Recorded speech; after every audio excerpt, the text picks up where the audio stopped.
Good evening, YouTube. This is Michael, and I do apologize for this video being late by a day. I had technical problems yesterday. Today is Tuesday, June 17th, and this is the triumphant return of Lottery Confessionals, or more appropriately, Lottery Clerk Confessionals. So, I'll catch you guys up. The last installment was, I think, over 6 months ago. I was bumped from the service desk, so I didn't get to deal with lottery transactions anymore at my workplace, but I have since regained. I just recently regained the position, so I have the ability now to do it, to do lottery transactions and whatnot again. So here we are with more Lottery Clerk Confessionals, and there's not going to be a whole lot I talk about in today's installment. This is basically just a welcome back, if you will. But I do have one big pet peeve point that I want to get off my chest.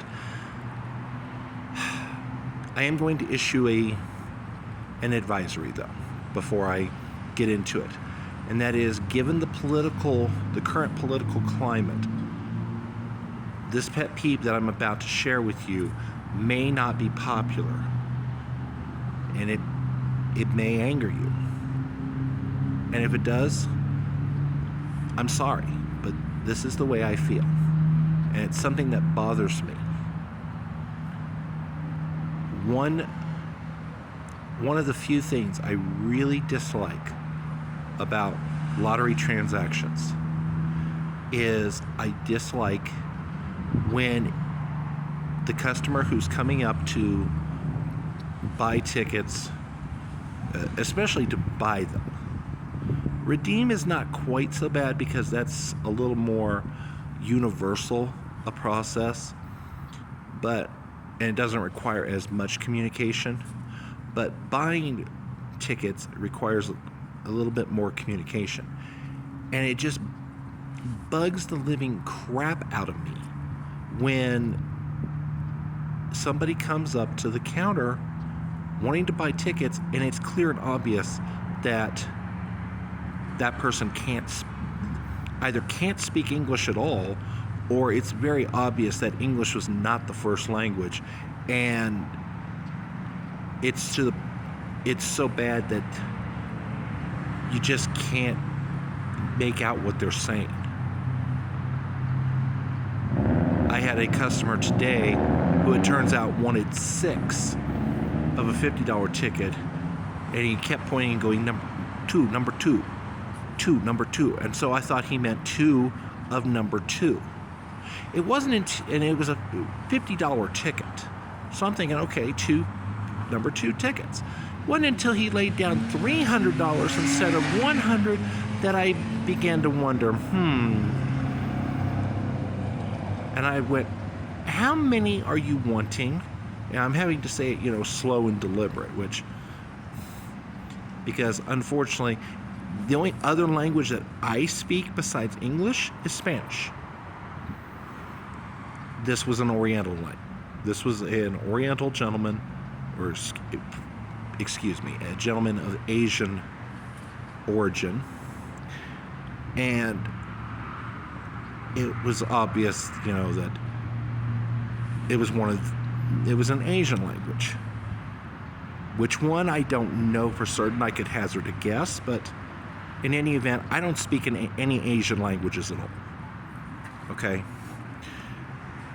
Well, finally, the person who's with him, who speaks a little better English, says he wanted 6. He wanted 6 of them. I'm going, aha.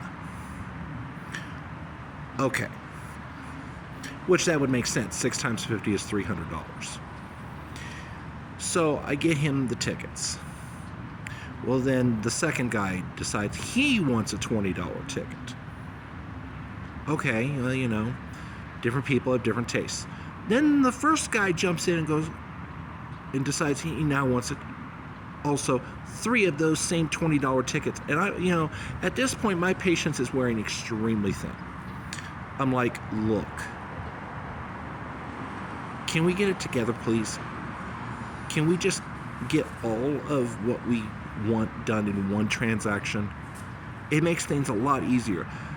What should have taken at most a couple minutes was now dragging out to about a 10-minute transaction.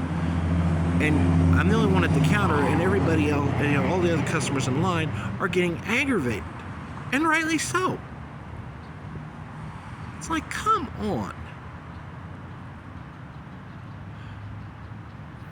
My personal philosophy is, if you're going to be here in this country playing our lottery games, then at the very least, you need to be able to conduct your business with at least a rudimentary grasp of English.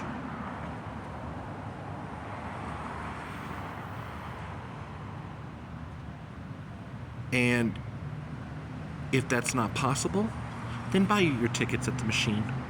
Please. Please go buy your tickets at the machine. That way you're not holding up everybody else in line.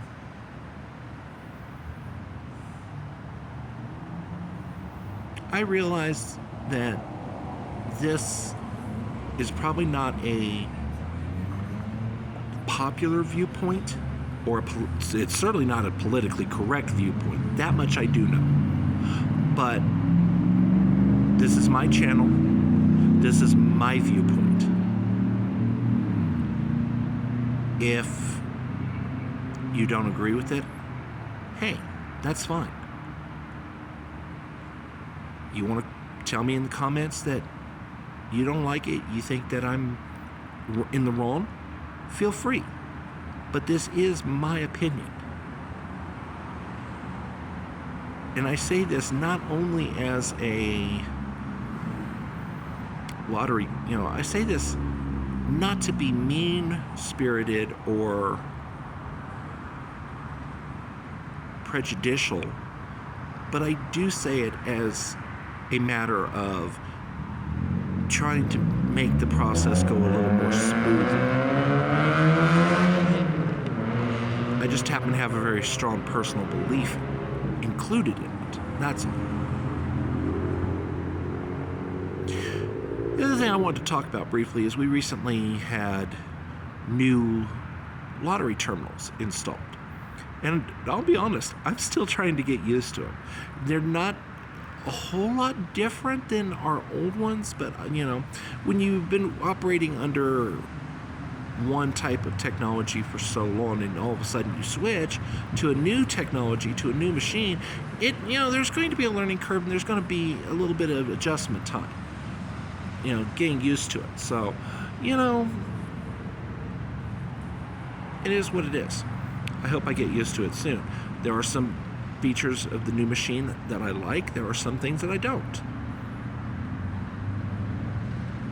I don't know why the lottery felt the need to come out with new machines. I suspect it mostly had to, it was timed / maybe introduced, brought into existence because of the change to the Mega Millions game. And I will say this about you, if you're a Colorado player, most places are going to have the new machines.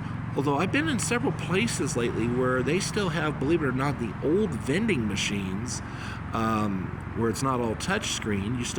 You actually have push buttons. So, those are still old.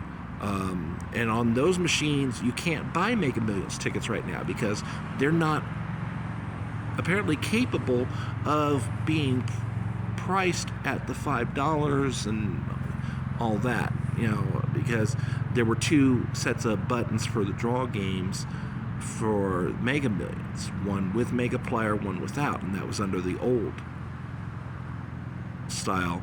Nowadays, it's just bloop, one $5 ticket does everything. You have the multiplier that comes automatically, the new number matrix, so on and so forth. So the new prize table, you get the picture. So if your location has not received either a new lottery vending machine or the new lottery terminal, I have to believe it'll arrive soon. It's just define what soon is. So, excuse me a minute.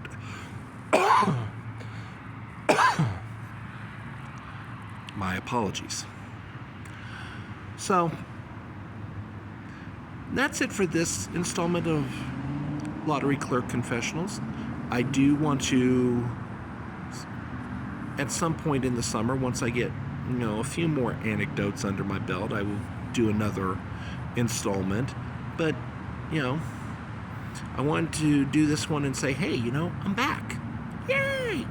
Which is good, because I think of all my special series, I think Lottery Clerk Confessionals is the one that the majority of people out there really like, and I'll be honest, I enjoy making them. I enjoy making these videos. So it gives you a look at things that from a different lens that you may not necessarily think about. And that's the goal. That's the goal of these videos. So, as always, if you like the content, please leave a like, please leave a comment. If you're not already subscribed to my channel, please go ahead and do so. It's something that takes very little of your time. It's absolutely free, and it lets me know that there's a place for me out here in YouTube land. So, as always, thanks for watching, and we will see you next time.